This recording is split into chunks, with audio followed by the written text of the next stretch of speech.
Right, let us begin our revision. Today we would be revising next chapters. The first one which I have taken for today is two stories about flying, and second one is the from the diary of Annie Frank. Right? If I talk about exams, तो definitely आपकी जो book है, its name is First Flight. That itself means it is an important chapter. Two stories about flying. We have already discussed the themes. There are different themes I can say. The very first is, if we talk in the general sense, it is about overcoming the fears. Second is, जो मैं खुद भी जानती हूँ, वो है आपका parenting style. हर parent का अपना एक तरीका होता है. कोई पेरेंट किसी तरीके से किसी चीज को हैंडल करता है, तो कोई किसी और तरीके से. तो sometimes a role of mother it also is there, जो पेपर में आया है. So we have this is about, मतलब सी गर्ल वैसे बोला जाए तो आयरॉनिकल ये है कि seagull is a bird, and birds को उड़ने से डर लगता है. तो this is something very ironical, because birds का natural instinct is flying. And this is how the play role of parents, role of family in one's life. So this is a story about, you can see everything is there. Overcome one's fear, success in the sum of all efforts, yani ki family, overcoming the hesitation, believing in yourself. तो there is a young seagull जो कि अपने parents के साथ रहता है, and उससे छोटे जो उसके भाई बहन है, they are fearless. And birds have this habit कि वो अपने बच्चों को व्हेन दे आर नेस्टिंग, उसी वक्त में they give this strength to them कि वो लोग जो है they are able to fly. Like अपने जो बर्ड्स होती हैं वो अपने बच्चों को छोड़कर जाती हैं.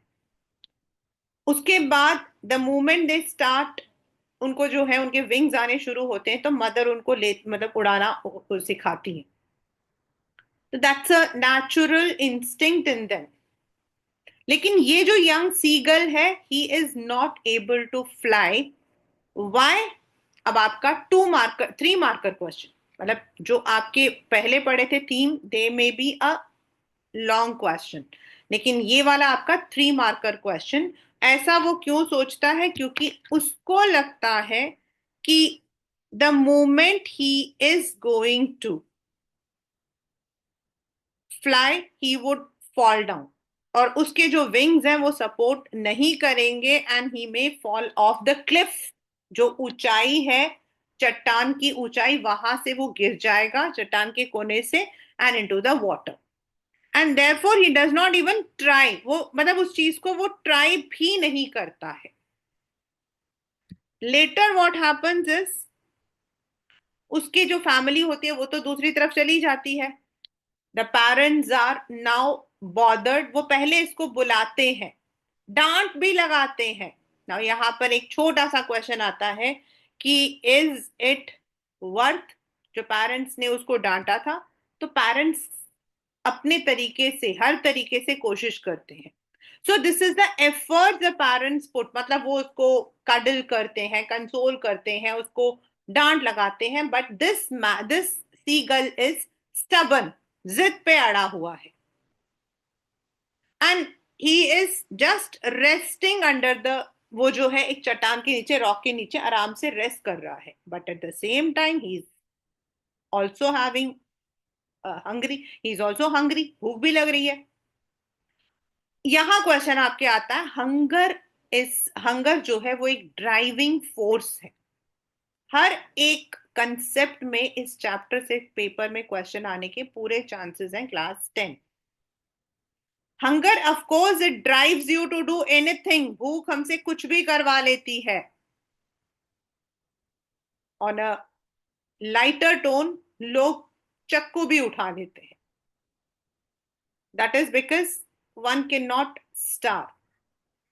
भूख भी लग रही है और अगले दिन धूप तेज लग रही थी, that was because he was feeling weak. धूप भी थी, भूख भी लग रही थी, he had been starving. And on the other side the family is enjoying.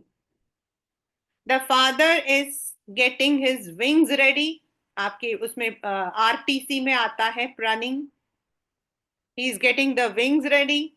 The children, जो उसके भाई बहन हैं, वो लोग भी खेल रहे हैं, वो लोग they are enjoying, they are relishing the fish. और उसको बिल्कुल मन कर रहा है वहां जाए, लेकिन सेफली कोई उसको उठाकर वहां पर लेकर चले जाए। बच्चे, कई बार क्या होता है, हम पेरेंट्स ये सोचकर कि ये बच्चा बहुत ही कमजोर है, हम उसको सपोर्ट कर देते हैं। लेकिन बाद में इन द लेटर स्टेजेस ये जो सपोर्ट होता है ना, this becomes detrimental in their career. हम जितना बच्चों को, हम ये नहीं बोल रहे हैं कि the child should be expose to the dangers, but the child should be able to overcome the dangers that come in his or her life. आई मतलब कि कई बार वो बच्चा बेचारा कमजोर है, छोड़ो उसको, डर लगता है, लेकिन वो बच्चा आगे क्या करेगा? आगे क्या करेगा? पेरेंट्स कहाँ तक जाते हैं लाइफ में? How much time?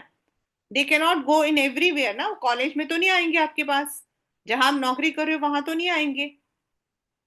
So the child has to face all these things one day, and the child needs to understand it slowly and gradually. क्योंकि जो हमारे लॉस होते हैं, जो हमारे डेंजर्स होते हैं, वो भी हमारे एज के जैसे होते हैं। जिस एज में हम हैं उसी एज का रिस्क हमारा होता है। Now the child doesn't want to go, the seagull, even he comes towards, but वो देखता है नीचे और he goes back. Then he watches, he calls his mother, क्योंकि मदर्स जो हैं वो थोड़ी सॉफ्ट कॉर्नर्ड होती हैं। Mothers are soft corner.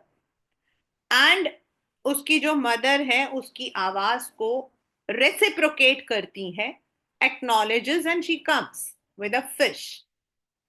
The young seagull thinks that the mother is going to feed him, लेकिन ऐसा नहीं होता है। In fact, the mother comes over very near and just at the 11th hour, मतलब जब वो बिल्कुल फिश के पास में होता है, वो पीछे हट जाती है। जिसकी वजह से उस वक्त, क्योंकि उस वक्त तो वो कुछ उसके दिमाग में नहीं होता, उसके दिमाग में सिर्फ एक ही चीज होती है, वो फिश। अनइंटेंशनली, डेलिबरेटली नहीं, जानबूझकर नहीं, उसको उसको उसमें वो बिल्कुल उसको जाके पकड़ने के लिए कोशिश करता है और अचानक से वो क्लिफ को क्रॉस कर देता है। And for one moment he is going down, the fear is there, but the next moment his wings support him and he is able to fly. वो एक मोमेंट जो उसकी मदर उसके लिए करती है ना, that is the entire, you can say, technique. उसके बाद the mother, the father, the entire family, they are all happy because he is now able to fly. उसके बाद वो नीचे जाते हैं to surf on the water, पानी पे सर्फिंग मतलब उसके ऊपर तैरना। Again this fear comes into his mind, और उसको ऐसा लगता है कि भाई हो सकता है कि मैं पानी में डूब जाऊं। लेकिन फिर वो देखता है कि his body supports the water and he can sail on that, and then that is his first flight. Next question आपका जो 3 मार्कर में आप एक्सपेक्ट कर सकते हो, describe the first flight of the young seagull. तो आपको इसमें जहां से वो उड़ना शुरू करता है, जहां वो पानी में जाता है, वो जो पूरा करता है, you have to elaborate it. तो this was the story of the young seagull, and from the point of view of long questions or theme based questions, parenting style, overcoming fear। देखिए बच्चा, फियर एक ऐसा factor है, वो मेरे अंदर भी है, and I can overcome it only when I want to. And उसके लिए there are certain driving forces, कई बार हम समझ नहीं सकते हैं बट हम कर देते हैं, and that driving forces help us. और वो कुछ भी हो सकता है, एनीथिंग। फॉर एग्जाम्पल इसके अंदर था hunger. So this is the chapters first part, that is his first flight. You may be asked to justify whether it was right or wrong on the parents' part. तो that's a parenting style. अलग अलग parents के अलग अलग तरीके होते हैं बस। The second one is about a man. It is about mystery. It is about thrill. It is about hope. And I can say it is also about our self intuition and positive attitude. इतना भी नहीं होना चाहिए, लेकिन yes, it is about positive attitude. This chapter story और वो जो हमने पहले पढ़ी है, दोनों में एक चीज कॉमन है, वो है flying. That is why the name of the chapter is two stories about flying. And दोनों में जो डिसिमिलैरिटी है वो है that is on a bird, that and this is on human. वो वहां फियरफुल होता है जिसको फियरलेस होना चाहिए, because birds are natural, whereas humans need to have some fear, लेकिन वो fearless होता है। This is about the pilot जिसके साथ एक mysterious event होता है। That is because he is flying from Paris. Paris is in France and he is moving to London. French and English में काफी फर्क होता है in the culture. And he wanted to go back to his home, have a good breakfast, English breakfast, और इसीलिए he plans to fly his aeroplane, which is Dakota. Dakota is a very famous, I think अभी मैंने recently had seen it in some exhibition. तो जो Dakota है उसको वो fly करता है। इन द इनिशियल जैसे फ्लाइट्स हम लेते हैं तो उस वक्त में what ever the precautions have to be taken, everything is fine, the weather is fine, the people when he is flying, जब वो थोड़ा ऊपर मतलब कि रनवे से ऊपर चल पड़ता है जहां उसकी फ्लाइट टेक ऑफ हो जाती है, he could see everything, the light was there, the weather was, but suddenly there is a change in the weather, और उसको ऐसा लगता है कि he has been engulfed in the dark clouds, एकदम चारों तरफ से क्लाउडी हो जाता है, स्टॉर्मी हो जाता है। And you know when it is in that way, तो जो फ्लाइट्स होती है उनमें टर्बुलेंस होता है, and the turbulence can be fatal also. इतनी तेज होती है, बहुत तेज। I know, I am very scared. मतलब मेरे को अगर कोई बोलता है ना कि फ्लाइट में जाओ, मतलब मैं जाती सबसे ज्यादा उसी में हूं, out of time constraint, but मुझे टर्बुलेंस से इतना डर लगता है कि I can't even express it in words. And that is because of the first turbulence I had when we had gone to Nepal. Nepal हम जा रहे थे तो it was a small flight, and because Nepal is on the higher side और वहां होता है turbulence हमेशा, और मुझे वो बात तब नहीं पता थी। इट वॉज लाइक कि ऐसा लग रहा था कि फ्लाइट उल्टी हो गई है। We were just falling from one place to another, and that phobia जो है ना वो मेरे अंदर आज भी है। तो जो अगर फ्लाइट ऐसे बैड वेदर के थ्रू जाती है तो इट ऑल्सो हैज, अब ये ड्राइव मतलब कि he was flying, so he could see that the compass was not working. जो इमरजेंसी आपका एसओएस होता है, emergency call, that was not connecting, and he was all stuck.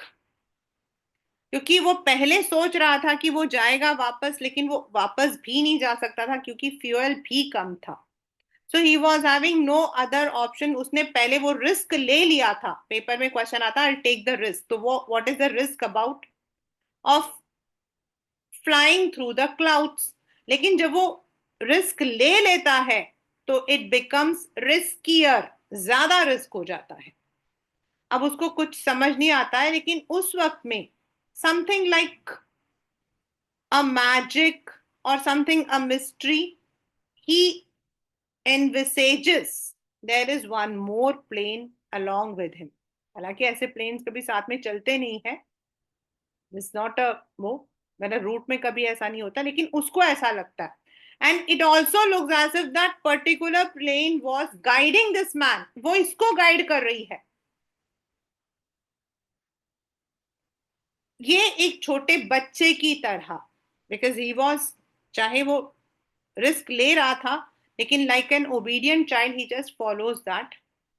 And luckily, he comes out of the storm and lands up in some strange place, not in London, लेकिन किसी strange place में ये आता है। और उस वक्त में इसको ऐसा लगता है कि वो अपने डकोटा को थोड़ी देर के लिए छोड़ रहा होता है, बट ही डजंट बॉदर, क्योंकि ही वॉज, ये पेपर में बड़ा रिपीटेड क्वेश्चन है।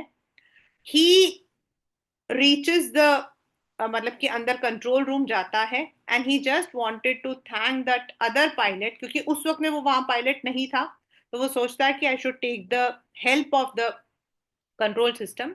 And he comes to know that there was no other aeroplane on the sorry over the sky that particular night, and this is a mystery that shrouds him, जो कि उसके चारों तरफ घिरा है, जो उसे खुद भी नहीं पता है कि कैसे ऐसा हुआ था। तो over confidence something is not very good. इसमें एक पेपर में क्वेश्चन आया था कि जो उसने किया वॉज इट जस्टिफाइड, तो नो। यस, रिस्क लेना it's a very good thing, but at the same time there are situations, वो शुरू में ही वापस जाता, लेकिन जब वो जा रहा था थोड़ा ऊपर जाता, तब उसको पता लगता है कि his fuel tank is also not going to support him. So that वो जो पहले वो कहता है ना, आई टेक द रिस्क, और वो रिस्क लेता है because he wanted to have his hearty breakfast, that should not have been there. That was an over confidence, it could have even led to some incident. तो that's a chapter, two stories about flying.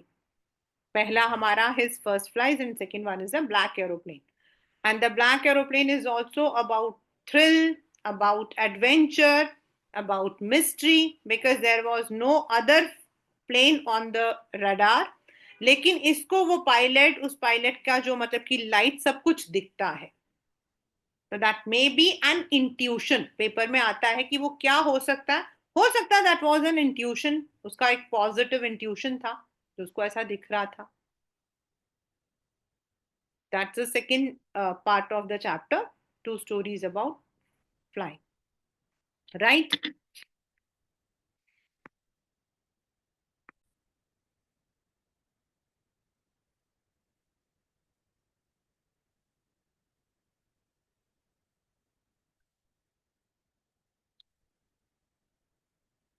The second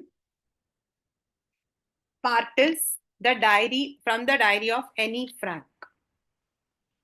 This is one of the place in my bucket list। I don't know इस जन्म में जाऊंगी या नहीं, but yes, I just want to go and see that house where this girl was confined। Diary of Anne Frank जो है, ये उस पीरियड में लिखा गया था when you had the Nazis were not, Nazis had मतलब कि controlled Germany, and when they had occupied the Netherlands area 1940s में, तो उस वक्त में there were some people जो कि छुप गए थे। And as we have already done this in our ninth standard, हमने हिटलर वाला चैप्टर पढ़ा था, दे यूज टू हाइड। और वहां पर इट इज सेड कि बहुत सारे लोगों ने अपने जो डे टू डे रूटीन्स थे, अपना जो डर था, that they brought through the diary. यहाँ पर there are many themes from this chapter, मतलब एक पर्टिकुलर चैप्टर तो एक तो यही है कि we can always trust on a paper. Secondly, it is also about the childhood emotions. बच्चों का जो एक इमोशन होता है ये वो भी है, because in the childhood we don't understand what are parents. जैसे हमने अमांडा वाली पोयम पढ़ी थी, तो अमांडा के अंदर क्या था, उसको बिल्कुल पसंद नहीं था कि उसकी जो मदर है वो उसको बार बार नैक कर रही है. यहाँ जो एनी है, उसको भी नहीं पसंद है कि उसकी जो टीचर है वो उसको जो है हमेशा डांट लगाते हैं. लेकिन दोनों अपने सिचुएशन से कैसे लड़ते हैं. Amanda envisages, imagines herself like a mermaid, an orphan or a Rapunzel. Whereas Annie जो है अपने उस सिचुएशन को फाइट करती है, being humorous, और अपने टीचर को टैकल करती है. So that's a, what we call as difference between both of them. Annie जो है, she was a young girl and it is said कि जब वो नाजीज के, मतलब कि वहां पर they were occupied, during that period it was, वो तो जो डायरी है वो बात के भी है. ड्यूरिंग दैट पीरियड जब वो स्कूल जाती थी तो there were many restrictions. The Jews were supposed to wear the yellow star and there was a time limit after which they were not supposed to step out of their home 8 बजे के बाद. And there were many atrocities that were caused to the Jews. लेकिन हम यहाँ पर इन सब के बारे में बात नहीं कर रहे हैं. This is only when she got this as a diary. ये तो बाद में था जब वो उसमें चले गए थे, they had gone into the shelter, वो बाद में था. तो when she was 13 years she received this as a gift. Printing culture आप लोगों ने पढ़ा है हिस्ट्री के अंदर. मैं यहाँ थोड़ा सा उसको इसलिए लेकर आ रही हूँ कि जब प्रिंट आया था तो उसका कैसा मेनिया था, कैसा पागलपन था, बिकॉज दैट वॉज न्यू. और इसीलिए एनी को भी जब ड्राइवर मतलब कि उसको भी जब ये मिला, डायरी मिली, तो शी वॉज वेरी हैप्पी. आपको मैं अगर डायरी दूंगी, आपके पेरेंट्स आपको डायरी देंगे, आप क्या कहोगे? मम्मी आपको, मतलब आप ये मुझे दोगे? This is because now diary is a, वो कोई, मतलब उसका कोई मायना नहीं रखता. Now we would be bored. अब हम कहेंगे हमें तो प्ले स्टेशन दे दो या फिर कुछ ऐसा दो जिससे हम एंजॉय करें. At that period diary, notebooks had some value. Even 20-25 years back also इनकी काफी वैल्यू होती थी. और आपके बड़े कलरफुल नोट मतलब आते थे, there use to be colourful. Now she starts writing about herself. तो पहला क्वेश्चन आपके पेपर में आता है कि why does she write something about her family. तो वो अपने आप को इंट्रोड्यूस करना चाहती थी. She did not want to get into any conclusion directly. अगर वो अपने स्कूल के बारे में या किसी इवेंट के बारे में लिखती तो maybe people were not that much interested.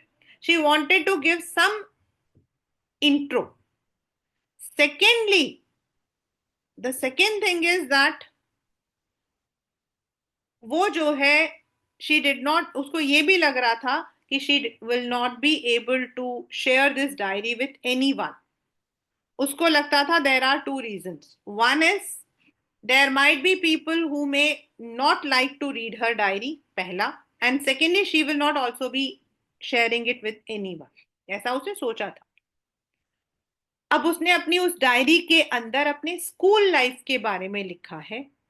And the school life जो उसने इसमें डिस्क्राइब किया वो है when she was in her school.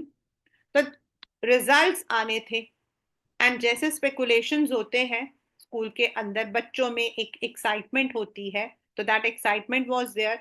Half of the class was expecting that they would be failing in the subjects.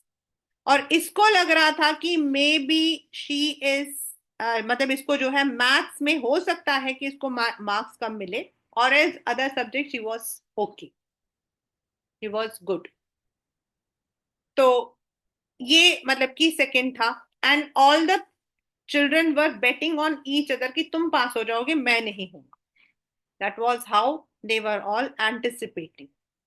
Now she has also given some introduction about her grandmother. जो इसकी grandmother, वो इसीलिए क्योंकि जब ये बच्चे थे, they all were staying, ये लोग जो है पहले अपना हॉलैंड में रहते थे, बाद में ये लोग जो है छुपने के लिए चले गए थे एम्स्टर्डम. तो when they were staying in as a family, उस वक्त में तो they all were together. then उसके parents पहले चले गए थे and then ये गई थी. एंड इसकी जो सिस्टर थी वो पहले जा चुकी थी, तो she was like a present for her sister. क्यों? क्योंकि उसकी सिस्टर वहां अकेली थी. 3 marker question. Because she was all alone, तो जब ये गई तो it was like a present for her. And grand mother जिसके साथ ये बहुत क्लोज थी, she died. And even she celebrated her birthday candle along with a candle for her grandmother. So in the school there was a surrounding situation of what we call a circumstance of what we call as excitement, nervousness. और इसको ऐसा लगता था कि जो teachers हैं they are the most unpredictable creatures on this world. Now this is not a comment which we can take it in a harsh sense. It is just a comment कि teachers किस तरीके से किसी चीज को check करती हैं ये कोई भी नहीं जान सकता. Nobody knows. मतलब कब कौन सा बच्चा पास हो जाता है, कौन सा बच्चा फेल हो जाता है, ये हम नहीं जानते हैं. So she calls it as the unpredictable nature of teacher. Because कभी कभी क्या होता है कि हमें लगता है वो बच्चा तो फेल होगा, लेकिन बाद में देखते हैं रिजल्ट में वो बच्चा पास हो रहा होता है. सिमिलरली ऑन द कॉन्ट्ररी, कभी कभी हमें लगता है वो बच्चा टॉप करेगा, लेकिन वही बच्चा जो है डाउन हो जाता है. तो इसीलिए she has use this phrase, teachers are unpredictable. Right. Next is आपका आता है, she calls that paper has more patience than pen. The reason is there is always a chance if I tell you something that may be told to somebody else. Human nature है, we can not control our emotions और tongue. But a paper, उसको जब तक कोई पढ़ेगा नहीं, there is no chance of leaking it. और इसीलिए वो कहती है paper has more patience than people. Paper will not make fun of you. You can express your emotions as freely as you are able to express. अब उसने उसके अंदर जो स्टार्ट किया है तो उसका एक ही इवेंट है जिसको उसने एलॉबरेट किया इनटू 3 डिफरेंट इवेंट्स. और वो ये है कि उसके जो मैथ्स के सर थे, he was bit annoyed with her because of her talkative nature. वो बहुत बात करती थी, और बात करना बुरी बात नहीं है. बुरी बात है she use to disturb the class. जब वो बात करती थी तो क्लास डिस्टर्ब होती थी एंड टीचर को पढ़ाने में दिक्कत आती थी. Therefore, as a punishment, he once gave her to write an essay.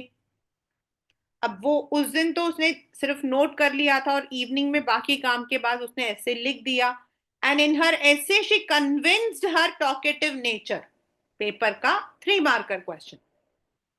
What did she convince is, पहला, as a child everyone has a right to express his or her view. And second, her mother was talkative, so she has inherited that habit from her mother, which is both were very humorous. अब second time the teacher gave another punishment, she did it. But अब next उन्होंने दे दिया incorrigible chatter box, यानी कि जो कभी ठीक नहीं हो सकती. और उस वक्त तक उसके पास जितने आइडियाज थे, she was that was emptied. अब क्या करें? उसकी एक फ्रेंड थी, उसने कहा कि she could help her to write a poem. और उसने जो है एक बहुत अच्छी सी स्टोरी लिखी as a poem about a duck family, जिसमें father duck is too harsh on his children that he even kills him for being talkative. मतलब उनकी जो फ्रीडम है उसको वो छीन लेते हैं. In a way it was an indirect comment on the teacher, कि टीचर जो है एक बच्चे का जो एक नेचुरल इंस्टिंक्ट है उसको खत्म करना चाहते हैं. And she thought the teacher may be very angry, लेकिन सर ने जब उस चीज को देखा तो he took it in the right sense कि यस, बात करना बात करना जो है that is not a wrong thing. Not only that he allowed her, he appreciated her, उसके इस तरीके को, जिस तरीके से उसने बिना लड़ाई किए in a beautiful written way she expressed her emotions. He appreciated that by sharing this with all other class members also. तो जो ये एक स्टोरी है ना, दिस ये काफी चीजें होती हैं कि कभी कभी हम किसी को जब बोलते हैं ना यू आर रॉन्ग, तो वो बोलने का जो तरीका होता है ना, that itself is what we call as something inspirational. यहां पर वो अपनी टीचर को बताना चाहती है. वो कह सकती थी अपने टीचर को, सर आप हमेशा मुझे डांटते हो, सर आप ऐसे करते हो. उसकी जगह she uses the paper and pain in the beautiful manner which justifies कि वो क्या करना चाहती थी. That is the story from the diary of Anne Frank. why it is written from the diary, not the diary? Because ये एक सिर्फ event है जिसको हम पढ़ रहे हैं. The diary was about all the Holocaust, the atrocities they had encountered, they had faced. लेकिन हम यहाँ जो पढ़ रहे हैं that is only about that one event in what we call as a very light manner or in a very humorous manner. So this is from the diary of Anne Frank, right?